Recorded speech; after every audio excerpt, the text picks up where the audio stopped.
Welcome back to another edition of the Daily Lift. Malachi 3:3 says, "He will sit as a refiner and a purifier of silver. He will purify the sons of Levi and purge them as gold and silver, that they may offer the Lord an offering of righteousness." A wonderful thing about God is that He is a refiner. The precious elements He works with is our hearts. Jesus says, "Blessed are the pure of heart, for they shall see God." Those desiring to be righteous will go through many stages of purification. And the purification process is destructive, and it's oftentimes violent. You must heat an ore to the metal's boiling point, which changes the actual chemical composition of that metal, of that substance. And it separates the elements, and what results is a purified precious metal. And the purification of our hearts is no different. And in our worship assemblies, we do something a little less traditional.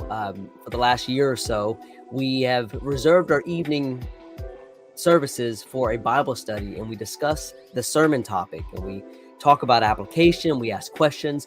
And past evening service we had caused me to think about something that happened to me. And I don't think I would have made the same connection without this further application of the study that we had of the sermon in the morning. And that Sunday, our preacher, he preached on the topic of justice. And he supplied us with many passages that instruct us how to be just or righteous. And in the evening service, we discussed a tiny bit of application, but really only in broad strokes. We didn't really have the time to get into the meatier matters. You know, the subtle injustices that we commit each day. Like when we come home from a long day and we're short with our spouse and say something unfair, or when our patience is running a little thin and we yell at the kids. And I want to get real vulnerable with you right now. And I think it's high time for us to really be more vulnerable with each other. And so often we come to our worship services or Bible studies or just hang out with our friends, and we put a smile on our faces, whether it's forced or not. And not to say that it isn't genuine, but we know that none of us are smiling all the time. It's gotten almost taboo in the church to openly talk about your problems, to ask for help and for prayers of the congregation from our brethren. But I'm not talking about complaining about things, but what James says in James chapter 5, he says, confess to one another and pray for each other. And it's almost an unwritten rule that you have to be happy and positive while around your Christian friends. And the reality is, though, that there can be no peaks without those valleys. And this is what I want to share with you right now. One of those valleys that I had, an unjust experience that I had recently. And it was dinner time, and my 6-year-old Artie, he asked for juice or milk. And I said, no, you can have water.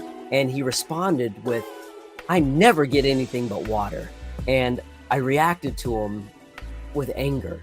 And when my wife tried to help me see what I was doing, I got defensive at her and directed all of my frustration at Artie of his ingratitude, and I directed that right towards Sarah. And after I had led a prayer for dinner, I got up and I said I wasn't eating right then, and I really stayed angry for most of that night. And even after Sarah came and she apologized to me, I didn't respond in a very kind or apologetic way. And I woke up that night around midnight, and I had a bit of a sore throat and some congestion, so I decided I was going to take a shower. And as I was showering, I reflected on the Bible verses from that lesson that we just had. And I reflected on our discussion in the evening and my meditation afterwards. And I realized that my actions toward my son were unjust. How would using anger teach him gratitude? How would carrying a grudge, no matter how short-lived, teach or help my wife to empathize with me and be able to help me out. And as I was in the shower, I broke down in tears and in shame of how I treated my family so unjustly and how I was behaving. And right after a lesson about justice, what a hypocrite. I was compelled to ask God to forgive me. And the next morning, I asked Sarah and I asked Artie to forgive me also. And I made a determination to do better. And this is why we can't just read the scriptures. We must meditate upon them and we must apply them. We have to find ways to use it in our lives every day, because practicing justice doesn't only mean treating people fairly and being equitable. It also means righting those wrongs and those offenses that we commit. We've all done things wrong to God. And if you haven't made yourself right with Him, the only one who is fully just, don't delay. And if there are people in your life that you've wronged, that you have been unjust to, make those things right. Find someone to talk to give some love to today, and lift somebody up.